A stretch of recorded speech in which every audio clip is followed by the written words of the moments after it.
बिल्कुल, आपका ये सवाल बहुत रेलेवेंट, जवाब बहुत रेलेवेंट।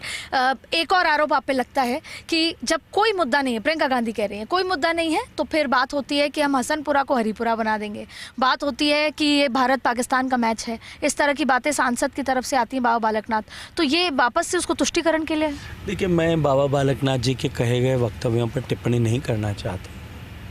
लेकिन इतना कहूँगा कि इस 5 साल के सरकार में, इस 5 साल के शासन में सरकार ने जम करके तुष्टीकरण किया है। वैसे कांग्रेस की, क्योंकि कांग्रेस अंग्रेज़ों के ज़माने में बनी थी, फाउंडर अंग्रेज थे, किस पर्पज़ के लिए साथ बनाया गया था आज देश जानता है, इतिहास के पन्नों में दर्ज है। इसलिए पार्टी ने अंग्रेज़ों से एक विषय सीखा था कि बांटो, फूट डालो, राज करो। पहले देश को बांटा गया, भारत माता के टुकड़े किए इन्होंने,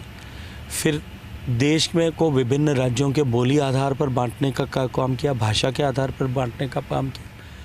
अपनी कुर्सियों को बचाए रखने के लिए देश में को मज़हब के आधार पर बांटने का षड्यंत्र किया, अमीर और गरीब के नाम पर बांटा, अगड़े और पिछड़ों के नाम पर बांटा, और अब जाति के नाम पर बांटने का पाप कर रहे हैं। ये जो कांग्रेस पार्टी है,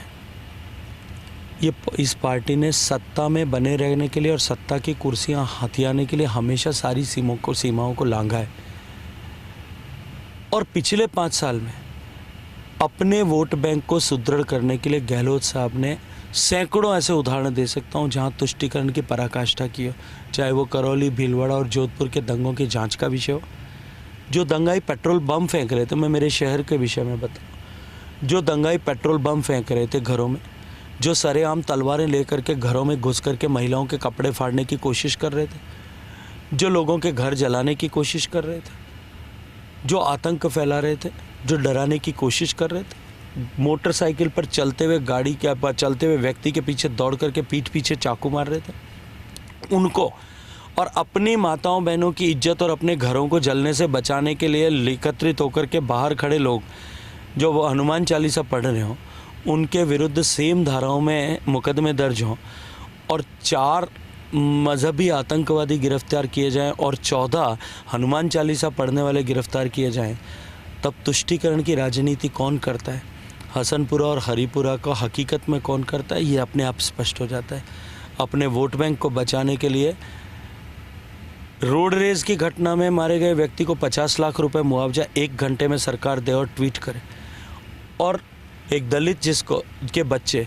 2 बच्चे जिनको गैंगवार की आपसी लड़ाई में संदेह में गाड़ियों से कुचल करके टुकड़े टुकड़े चिथड़े कर दिया जाए, उनके बिलखते हुआ माँ बाप वहाँ 10 दिन तक सड़क पर बैठे रहें कि मुआवजा सरकार कुछ ज़्यादा दे दे, हम अपना पेट पाल सकें, यही एकमात्र हमारा सहारा थे। उसको 2 लाख से तीसरा लाख देने के लिए सरकार के कान पे जून रहेंगे, समाज को एकत्रित करके पैसा देना पड़े 1 करोड़ रुपया, तब क्या जनता समझती नहीं है कि तुष्टीकरण की राजनीति कौन कर रहा है, कि समाज को बांटने की राजनीति कौन कर रहा है। ये जो मुझे लगता है कि प्रियंका गांधी जी को, क्योंकि उनको तो बाघ की अटखेलियाँ और वाड्रा साहब की हत्याई हुई ज़मीन के अतिरिक्त कुछ नज़र नहीं आता, तो उनको हकीकत नज़र नहीं आती, क्योंकि उनको सिर्फ उत्तर प्रदेश में हुए हुए महिला के साथ अत्याचार ही दिखते हैं। लड़कियों लड़ सकती वाली को जब सवाई माधोपुर में वो बाघिन के बच्चों को निहार रही होती हैं, तब एक गरीब की बेटी के साथ बलात्कार होता है, उसकी आवाज़ और चीख उनको सुनाई नहीं देती, उसका दर्द उनको महसूस नहीं होता। उनको शायद मुझे लगता है कि दृष्टि का दोष भी है, और वो सेलेक्टिव पॉलिटिक्स करने वाले लोग हैं, उनको ये दिखाई नहीं देगा। बहुत बहुत शुक्रिया सर। अब फर्स्ट इंडिया के माध्यम से जो जनता है, बस उनको ये अब की बार किसकी सरकार और कितने के पार? देखिए, अब की बार भारतीय जनता पार्टी की सरकार है, ये बनना उतना ही सुनिश्चित है और उतना ही अटल सत्य है कि गंगा जो है वो हिमालय से उद्गम होकर के निकलती है।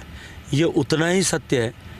कि कल का सूर्योदय पूरब से हुआ था और आज का सूर्यास्त पश्चिम से होगा। भारतीय जनता पार्टी की सरकार बन रही है, राजस्थान की जनता ने तय कर लिया है, और अब की बार एक नया इतिहास राजस्थान में बनेगा। 2013 में जिस तरह से राजस्थान की जनता ने इनको 21 पर समेटा था, अब की बार मुझे लगता है, और मैं नहीं कहता, कांग्रेस पार्टी के नेता ही कहते थे कि अब की बार हम फॉर्च्यूनर या इनोवा में जाने जितने ही बचने वाले हैं। जब मैं धरातल की हकीकत देखता हूँ तो मुझे लगता है कि शायद इनोवा भी अब सीटें खाली रह जाएंगी, एक स्कूटर पे हम 2 हमारे 2 जैसी स्थिति न हो जाए।